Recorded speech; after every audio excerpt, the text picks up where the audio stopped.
I felt it would only be right if we started today's podcast with a paper bag over my head because this team is a complete dumpster fire. Another day, another bombshell report, and this clown is leading this circus. Hello, welcome to another episode of In the Trenches with Gang Green. I'm your host, Bubbs. Today is Thursday, December 19th. Hopefully, everybody is having a good day so far today. This is episode 451 of the In the Trenches with Gang Green podcast. I thank you, as always, for joining me. As I mentioned there in the open with the paper bag over my head, it is, in fact, another day in Jetland and another bombshell report from The Athletic, another Woody Johnson hit piece. Never a dull moment with this team. We are going to break down all angles from this report that broke early this morning around 7 Eastern. Obviously, big episode coming up here, so don't want to waste any more time. Lots to discuss. As always, for those tuning in on YouTube, make sure to please like and subscribe. Appreciate all of your support. As always, of course, appreciate all of you as well who tune in on all the different audio podcast platforms. As always, though, before we begin, let me make sure we got to tell you about our podcast partners, starting with our friends over at BetUS, America's favorite online sportsbook. Since we're talking about the Jets and this dysfunctional franchise and who would want to come here right now, let's take a look at the general manager odds here, according to BetUS, for the next Jets GM. Ray Agnew at plus 300, Ian Cunningham at plus 350, Mike Borgonzi at plus 400, Ed Dodds at plus 500, and Alec Halaby at plus 550. If you want to get in on any of the betting action, make sure to head on over to BetUS, where the games begin, America's favorite online sportsbook, and use my link in the description of this video to get a 125% sign-up bonus on your first 3 deposits up to $2,000. Also, our friends over at SeatGeek, if you're looking to get out to any awesome sporting events, any plays, concerts, shows, you name it, SeatGeek has it. If it's your first time using SeatGeek, use promo code BubsOnSports for $20 off your first purchase and get yourself out to some awesome events. And, of course, our friends over at Huga House, looking for last-minute Christmas gifts? Check out Huga House and their awesome line of hats. And at checkout, use promo code BUBS for 15% off and then 30% off your second purchase when you use code BUBS on your first purchase, and that is off any purchase at Huga House. So definitely check them out and get some awesome swag from over there, and of course help support the podcast as well. So here we go, episode 451. It is December 19th, and somehow we've already had 2 bombshell reports. The team sitting at 4-10, 3 games left, general manager fired, head coach fired, unknowns at quarterback, general manager interviews taking place. Another one today, which we'll touch a little bit on later on once we're done dissecting all angles of this report. Here we are again. I'll start here with just some overall thoughts on everything overall, just on the report itself before I break down the nitty-gritty and get into really my biggest takeaways from this report and really the big things that were said in this article by The Athletic. Read it this morning, kind of skimmed through it again here before I just hopped on to do this podcast. And look, whether or not you believe much of what was said in this report, whether or not you buy into the Madden rating stuff or buy into, the media and Brick Johnson and the locker room stuff that we're hearing after the Texans game, whether you buy into the whole draft pick stuff, whatever the case may be, buy into what this article was saying. No matter which way you carve it, whether you believe a lot of what was said in this article, whether you don't believe, whether you kind of stand in the middle and you believe some of it, but then a lot of other stuff maybe sounds a little bit more fluff or a little bit more exaggerated, it's still just a terrible look for Woody Johnson. It's a terrible look for this organization. It's a bad look all the way around that we're sitting here again with these bombshell reports coming out, leaks within the building, giving away their information. It just shows you how much of a circus this team is. And as you enter into a pivotal offseason where you've got to hire a head coach and a general manager, this is an awful look for anybody that would want to come here and see the problems within this organization. Not so much what was said in the article, just the fact that these reports continue to come out. And I'm sure there are things that are true in this report, or at least somewhat true. I mean, it is just so frustrating and it's laughable how pathetic this team is, how pathetic this franchise is, how pathetic things are right now inside the walls of One Jets Drive. You know, we talk about oftentimes the vibe inside that building right now is like a country club. Do whatever you want, no accountability, social media, go on social media, say whatever you want, post whatever you want. It doesn't matter. There's no leadership. And I think that article just kind of encapsulates all of it. You've got all these anonymous sources releasing their information. I'm sure a lot of this is guys that are on Douglas's side. You got some reports from players right now. Jets players had some quotes. Anonymous Jets players had quotes on this specifically about the locker room and Woody Johnson and Brick Johnson and all these clowns that are going into the locker room after the game, causing a weird and awkward environment, which we'll get to. It's just a team that's like a country club right now. There's no sense of culture. There's no foundation. It's just a complete and utter dumpster fire on so many levels. So that's where I'll start. I don't think there should be any debate today.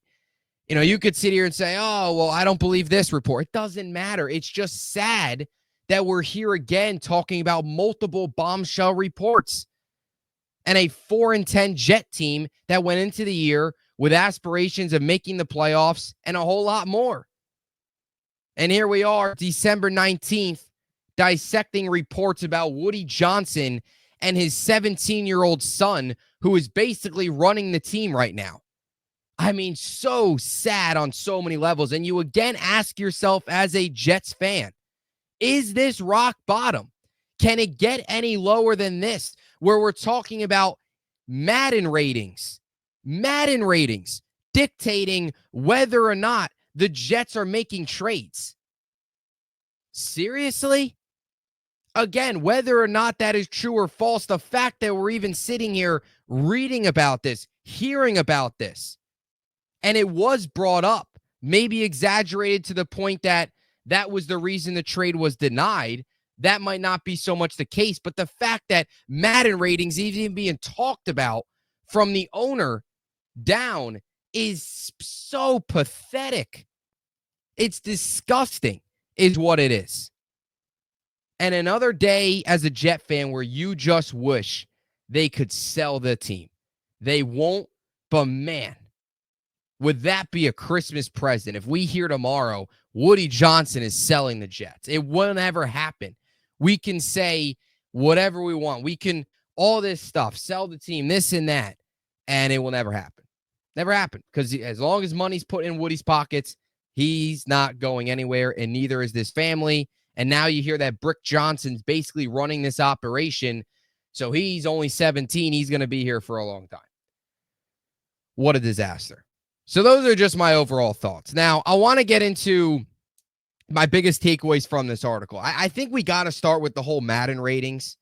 What's funny about this Madden ratings is every year when the Madden ratings come out, there's always fans complaining about them. This guy's too high, this guy's too low, whatever. Like, they're never agreed upon.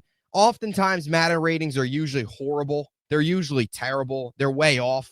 You'll get guys that are really, really good players that are like 88 overalls. Then you'll get some dude that's not that good that's like a 94. Oftentimes, you'll get teams that are really highly rated, other teams that aren't. And sure enough, the teams that are not highly rated are usually better.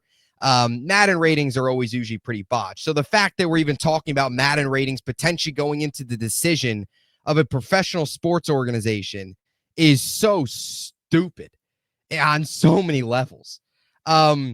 But Madden ratings, according to the Athletics report today, Diana Rossini, of course, Zach Rosenblatt as well, spearheading this report, reportedly nixed the Jets and Jerry Jeudy Broncos trade over Madden ratings. That was what Woody Johnson reportedly did. Now, there is some stuff on this that needs to be cleaned up a little bit. Brian Costello earlier today did end up reporting that Madden ratings were brought up. Woody did use them in discussions. He did use them to evaluate players and moves this offseason.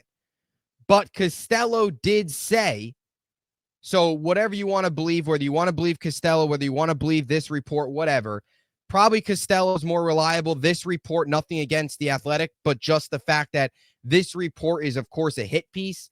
Like I said, not everything in this report might be true, or it's true to a certain extent where maybe they over-exaggerated. And that's what Costello did say, that Woody has used Madden ratings. He has brought it up to coaches, to staff in meetings, but it was not the reason why this trade didn't happen. The Jets wanted to trade the Broncos Lazard and a fourth for Jeudy. Reports now are coming out that the reason the Broncos did not want that is they wanted just the draft picks. They didn't want to take on Lazard and his contract. That was from the Costello side of things. So whatever you believe, I probably more so believe that. But the fact that Costello did say Woody still has brought up Madden ratings. So that is now this report, Costello saying it, others as well. Madden ratings have been brought up. The fact that Madden ratings are being brought up inside an NFL facility to make decisions on football moves is beyond just blasphemous. It's crazy that Madden ratings are coming out of the mouth of this incompetent owner to the general manager and other people on what decisions they should and should not make on certain players. And supposedly, according to this report, Douglas had to call the Broncos and tell them they didn't want to do it because of rating in Madden NFL. Now, again, that kind of ties into, if Costello's report is more true, that wasn't the reason why that trade didn't go down. Either way, the fact that Madden ratings were brought up, which has now been confirmed by this article plus Costello, is sad. It's just sad. And it's kind of hilarious, right? Because that's Brick Johnson. You know, the report said Brick Johnson, Madden rating, stuff like that. He brings that to Woody. Woody brings it up in meetings. It's like, we literally have a teenager right now running this organization. What? Like, how? It's crazy to even think about that. On top of the whole Jerry Jeudy trade and that in itself, another thing that was brought up in this report was Woody supposedly did not want to sign John Simpson because of his low awareness in the Madden NFL video game.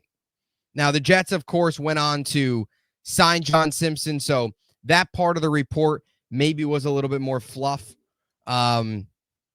because obviously if the Madden ratings were that serious to the point where it was stopping moves, John Simpson probably wouldn't have been signed. So I think your big takeaway from the Madden stuff is Woody and Brick Johnson has told Woody whatever. Woody has brought it up.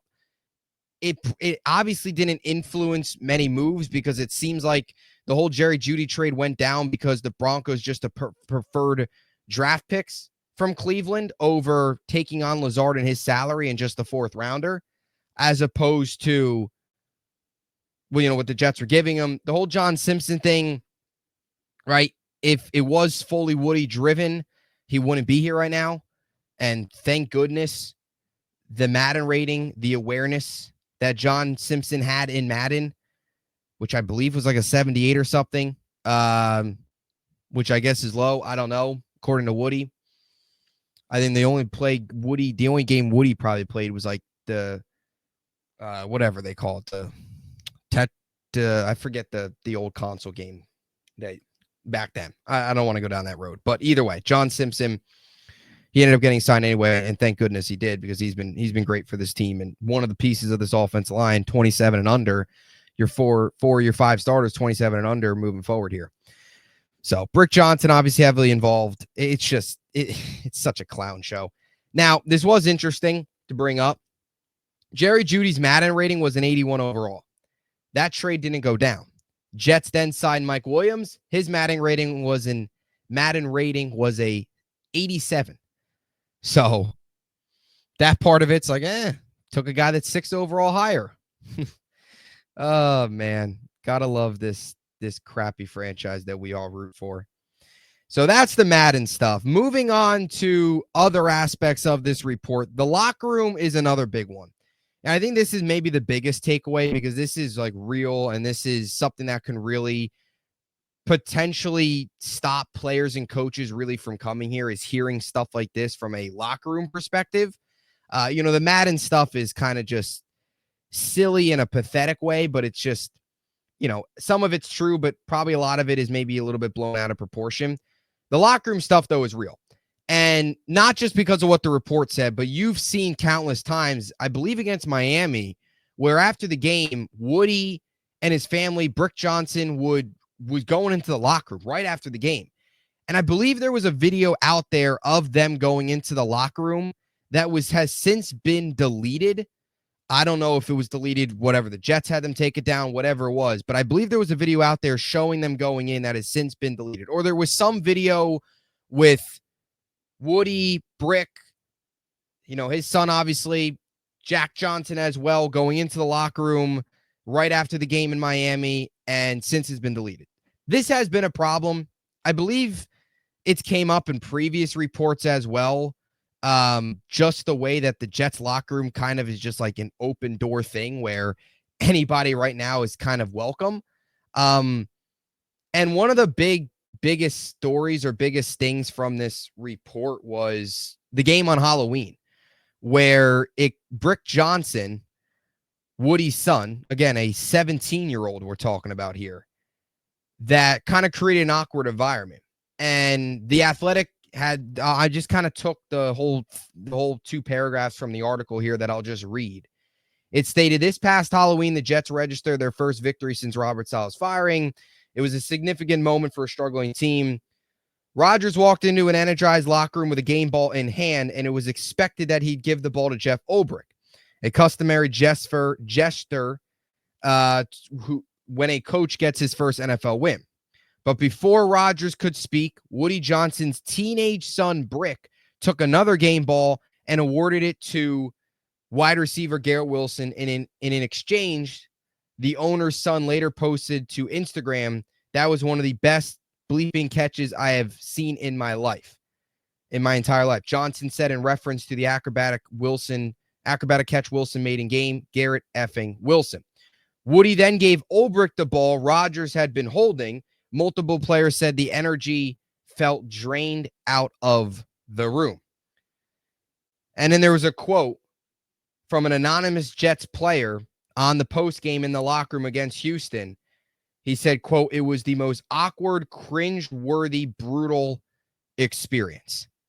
So there you go. Rodgers is going to go in like normal. Quarterback gives head coach the ball after his first win. They celebrate in the locker room. They move on with their evening. Instead, Brick Johnson, a 17-year-old, walks into the locker room, takes matters into his own hands, gives the ball to Garrett Wilson, basically like just out of the middle of nowhere, thinks he's cool, thinks he's doing things great. And then Woody, obviously, I guess, takes the ball from Rodgers or takes another game ball, gives it to Ulbrich, which there is a clip out there of that. And that was it. Rodgers never got a chance to give him the ball. Like, what? It's just that's so stupid. Like, stay out of the locker room, especially Brick Johnson. Get out of the locker room. Those guys just went out there and played a 60-minute football game, found a way to win. An NFL locker room after the game, let the guys be. Let them celebrate. Let them enjoy their teammates. Let them enjoy themselves. Like, the fact that all these other people are coming into the locker room and, stuff like that after the games and kind of taking matters into their own hands. And it's just so stupid. And it's just a bad look because it's something that we've kind of known about and now is even more talked about after this. And And it's even gone to a point too in this report where it says Brick and Jack Johnson have gone into the locker room with friends and often criticized players while in the locker room. And like I said, there was a clip out there after the Miami game where you saw them walking into the locker room. They'll bring friends in, like it's just like it's nothing. And it's just walking into an NFL locker room after a game like it's nothing. Going in there and messing around, and it's just that's got to stop. That's got to stop. You've got to shut the doors.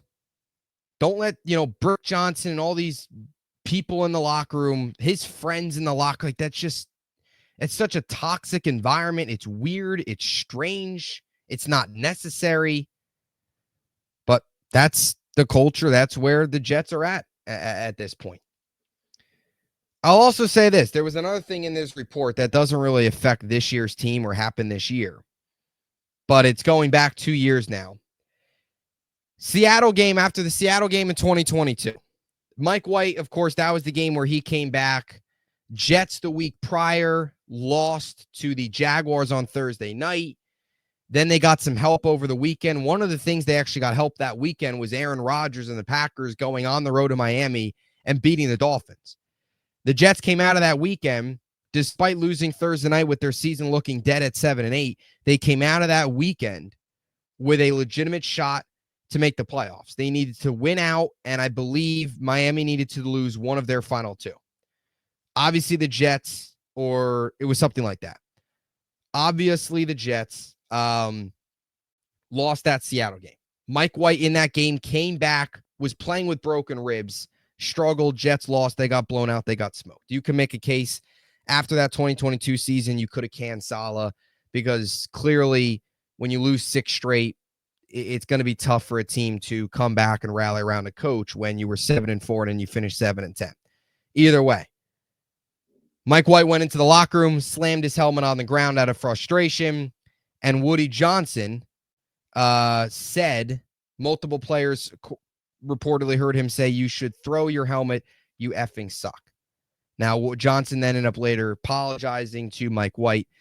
Now, look, this was 2 years ago. How true is this? I don't know if Woody might have said something, but was it that harsh, or did he pull Mike aside and say something? Maybe, but, either way, the fact that this was still happening, the fact that this, it feels like the whole Tony Adams thing, like, why is Mike White out of the middle of nowhere here just getting strays by the owner? The guy was playing with broken ribs on the road in Seattle. It's not an easy task. Going on the road playing with broken ribs in Seattle is very hard to do. And, sure enough, that's exactly what he did. They didn't play well. And then the owner's telling you, you stink, you suck. Like, seriously? So, but that's all the locker room stuff. Like, get out of the locker room. And Woody, I hope he knows, like, nobody likes you, dude. Nobody likes you. I'm sure the players don't like him. I'm sure many coaching, general manager, obviously none of them like him. Working for him's got to be toxic. Nobody needs Brick Johnson and his friends in the locker room. Nobody needs that. Nobody needs more, nobody needs a bunch of losers that have never earned anything in their life in the locker room saying stupid stuff, doing stupid stuff, trying to act like they belong. Nobody needs that. So that's the locker room stuff. As for some of the media and some other stuff, now we've known this for a while. Woody's a guy that he's always so worried about the perception of the team. He's always been worried about the perception of the team. We've always talked about the Jets have always been a PR disaster. As much as guys and people in sports might say, we don't listen to the media, and some might be true. A lot of guys, everybody hears the noise. Woody takes it to a different level. To the point where he'll read Twitter, he'll listen to talk shows. He is very worried about what people are saying, what fans are saying, what analysts are saying, what radio hosts are saying, all that stuff are saying about him, saying about the team, saying about the players, all that stuff. And oftentimes that affects his decision. Now, it's funny because in this report, it said Brick Johnson and Jack Johnson would share social media posts about the team in meetings to Woody. They would share them to Woody, and then Woody would share them in meetings. So again, it's basically like Brick and Jack Johnson are running the team, then they feed it to Woody, and Woody says the stuff to the people in the building. Like, what kind of hierarchy do we have working here? Either way, an interesting company was brought up. Jets X Factor was actually brought up directly in this article. Now, this is where things get a little interesting, is like if they were actually looking at Jets X Factor, the Woody Johnson, Brick Johnson, all of them were actually reading Jets X Factor, this team would be a lot better than 4-10. They would also probably have been a lot better than 7-10 last year because they probably would have went after a backup quarterback. So I don't deny there are definitely things that Woody Johnson reads a lot of what the media is saying. He reads a lot of what is being written, what is being said, what is being posted about him and the team. But the whole Jets X Factor thing, I think that was kind of just thrown in there because if you read Jets X Factor's article, a lot of what they say is the opposite of what the Jets are doing right now. And that is in a good way in terms of like, especially last year, there was many articles that you can go back and look on the getting a backup quarterback options. Woody completely avoided that. You can even make the case this year, making changes at, coaching staff at the end of last year. A lot of people are calling for that. So I don't know how true that is, but Woody does. He's so worried about what people are saying about his team, and that's always been the case. I also thought this was interesting. Actually, we'll save that for later. We'll save the quote for later.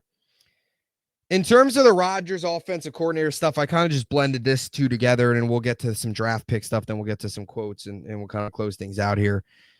The Rodgers offensive coordinator stuff is interesting because this is a part of the report where I do question it a little bit because it feels like there's been like 3 reports that have come out now. All 3 of them have been different.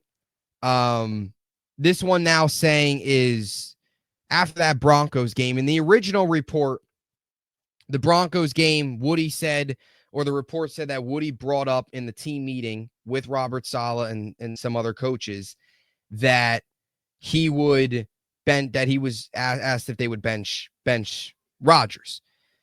Now you hear today that it was a joke. The first article you heard, Woody wanted to bench Rodgers. Then Diana Rossini a couple weeks later said on her podcast that she wanted to bench Rodgers for health, to get him healthier so then he can come back. Now today it says he was making a joke. So I do feel like this is kind of false. Like this may have just never even happened. Or they're spinning it in a different way. Like in the first article you heard, in the first Bombshell report, you heard that the coaching staff thought Woody was joking. So maybe they took that and spun it where then they make now like Woody joking, or it was all along Woody joking, but they flipped it, whatever, some, journalism tactics, I guess there. So that I don't really know if I ever even believed that Woody ever recommended benching Rodgers. That whole thing doesn't really make sense because like it just does not make sense why he would even want to do that. That doesn't make sense. So I definitely don't really believe that, especially now that you've heard that incident in 3 different ways. Like, you got to figure out something's got, you got to figure out one way to put it. Something else on this, after planning to change play callers, this is also a report. These are just some things that I thought were interesting. I'm not saying I believe them, not saying I don't believe them, not saying, this makes person A or person B look bad. It's just some interesting takeaways that I took. It said in the article, after planning to change play callers, Saleh told coaches to get Tyrod Taylor ready in case Rodgers wouldn't play, or Rodgers would be unhappy. So thought that was interesting. Again, don't know the truth behind it, but just an interesting takeaway. Of course, this is where things do get kind of interesting, because after the day Saleh was going to make the play calling change, it said the next day Christopher and Woody came into Saleh's office and fired him, which we all knew that was that Tuesday. But then they ended up changing the play callers anyway. So it really feels like that whole thing was more so just Woody thinking that thinking is overrated and firing the head coach. That was really what it was. I don't think it was over Rodgers. It definitely wasn't over Rodgers. This article said that Rodgers was not on really board with the whole Saleh firing because then they ended up changing play callers anyway. So, like, that's that pretty much. I thought this was interesting, too, that Woody and Rodgers didn't have a good conversation about Hackett at the end of the year. Supposedly, Woody talked to Rodgers about the possibility of moving on from Hackett. Conversation didn't end well. Hackett comes back, and that's the end of it. So, you know, the whole offense coordinator has been interesting the last couple seasons because Woody wanted basically forced Saleh to fire LaFleur, and then now they hired Hackett to get Rodgers, and then they wanted to get rid of Hackett. So it's just a mess. All a mess. Some other things. The final thing here before we get to some quotes that I thought were kind of alarming, and just one of them's kind of funny because it just shows you how pathetic the organization is. But this is also funny in a way. So draft pick was brought up in this. Woody Johnson did not want to trade Mr. Irrelevant. In the Zach Wilson deal, Woody Johnson asked the team to trade pick number 256 as opposed to 257, which is the Mr. Irrelevant pick in the Zach Wilson deal because he wanted them to draft their own Brock Purdy. Now, I don't know if that was the full reasoning, but I actually can believe that Woody would want the Mr. Irrelevant pick because it's a highly talked about pick. You know, you have the whole Mr. Irrelevant week. Obviously, that Mr. Irrelevant tag sticks with that player forever. So I wouldn't be surprised just because of the way Woody likes the things. He likes to be in the spotlight. And, if he sees that the Jets have, Mr. Irrelevant, like I wouldn't be surprised if that's something Woody wanted just because that's how much of like a loser and clueless he is. But that was that. Now, they ended up trading a better pick, essentially. Now, only one pick more. That 256 to 257 is not going to make or break the future. But he essentially traded a better pick. Told them to trade. Essentially told them that the Broncos can get a better pick because I want Mr. Irrelevant. Like, what? So, anyway, come to find out, obviously, Jalen Key was their Mr. Irrelevant draft pick. He's with the Bengals practice squad now. He didn't even last a full season. As we all know, Jets released him a little while ago. So, how's that working for you, Woody? There's your Mr. Irrelevant pick. There is your Brock Purdy, Woody Johnson. Jalen Key with the Bengals practice squad. Man, hilarious. All you can do is laugh, right? If you don't laugh, you cry. Is that what they say? All right, some quotes from this. Joe Douglas, quote, "I answer to a teenager." I think that perfectly encapsulates just the state of this franchise. I answer to a teenager. Here is a guy, Joe Douglas, right? Been in the NFL from a scout from 2000. Was the GM from 2019 to 2024. In his 6th season, I answer to a teenager. And I can actually kind of believe this quote from Douglas because if you remember, in Douglas's last press conference as a Jets GM, after that Mike Williams trade, he said, "I work at the pleasure of the owner." So I can actually see him at that point, like all power is stripped. I'm just going to start saying stuff because this is stupid, right? Bringing up Madden ratings, all that nonsense that all starts, it feels like, with Brick Johnson. Another quote from this one I think really kind of nails down just where we're at. It's from a former Jets player. It's the most dysfunctional place imaginable. Pretty good way to put it. And then one other quote I wanted to share here, which will kind of tag into just some closing thoughts. This is from a Jets executive. "Unless we drastically alter our culture and the way we do things from the top down, we have no chance. There's not a comfortable environment where you can speak your mind and try to address things that could improve the situation." And I think that's a perfect way to kind of close this out and wrap this up because that's where we stand. At the end of the day, Woody's, as much as we can all hope and want Woody to sell the team, he's never going to sell the team. He's not going to do it. That's not happening.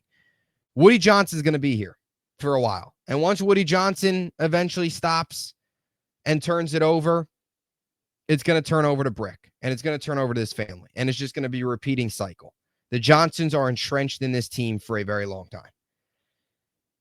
The fact is, you just need a hope that This is like a come to earth realization for Woody Johnson, similar to what Leon Hess did in 1997 after the New York Jets won 4 games in 2 years with Rich Kotite, including that 1-15 season in 1996. That was Leon Hess's moment. Getting older in age, I need to do something extremely major. I need to bring in a big name, a culture changer to turn this thing around. And that's what he did when he brought in Bill Parcells. That's what Woody needs to do. Like, that's where we're at with the Jets. And I think that quote perfectly encapsulates it, right? Unless we drastically alter our culture and the way we do things from top down, we have no chance. Unless if Woody Johnson stops meddling and stops all this nonsense and does what Woody, and instead does what Leon Hess did in 1997 and make the big coaching move, bring in the right culture people, and allow the football people to make the football decisions, none of this will change. None of this will change because it is a toxic environment. It sounds like a guy that micromanages the heck out of everybody. And that's why I continue to say a first-time guy here is never going to survive. Never going to survive. You need a proven guy that's got a background that says, look, I'm going to run this thing. I'm going to run it my way. And if that's not okay, then I'm not coming here. And we'll find out. We'll find out soon here how the interview process is going. Because if Woody's kind of forcing certain things on these coaches and saying things about, what he's going to do and all that, you're going to see guys back out. So only time will tell.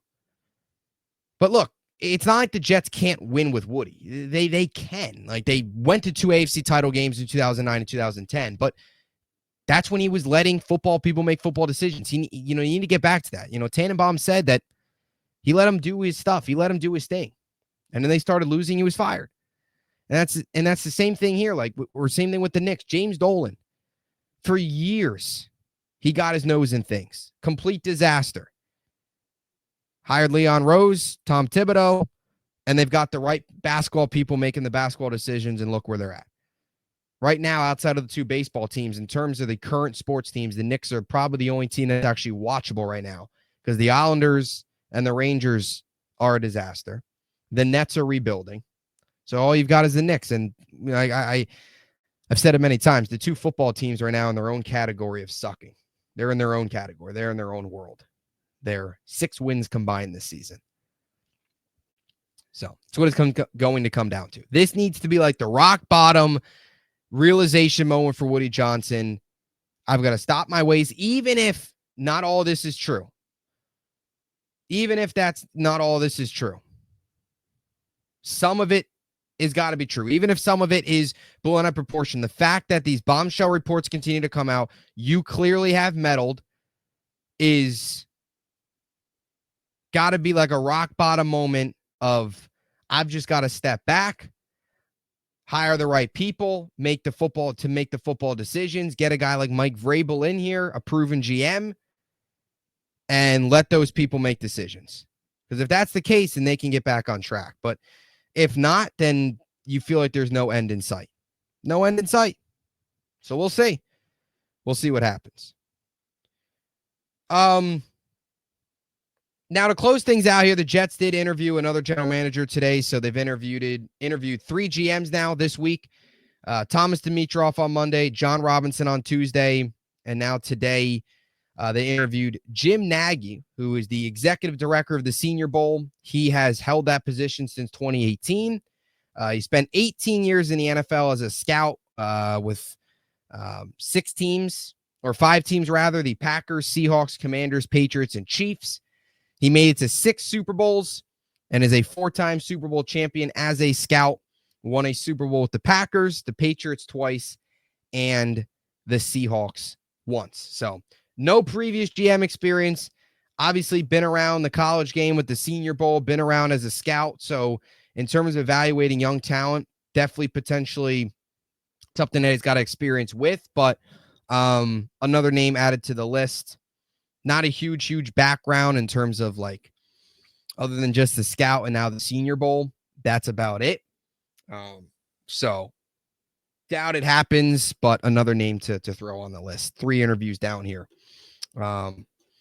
in week 16 and 2 bombshell reports and a whole lot of pain. So that'll do it. Another episode in the books. Let me know what you think about this report down below. What are your biggest takeaways, your thoughts on where this team stands as we get ready for the Rams to come to town and what is going to be a very frigid 25-degree afternoon out at MetLife Stadium on Sunday afternoon. So we'll talk to you soon. If no episode tomorrow, we'll have an episode, of course, on Saturday previewing the Week 16 showdown against the Rams. So stay tuned. A lot more content coming your way. As always, hope you enjoyed it. Until next time, JETS, Jets, Jets, Jets.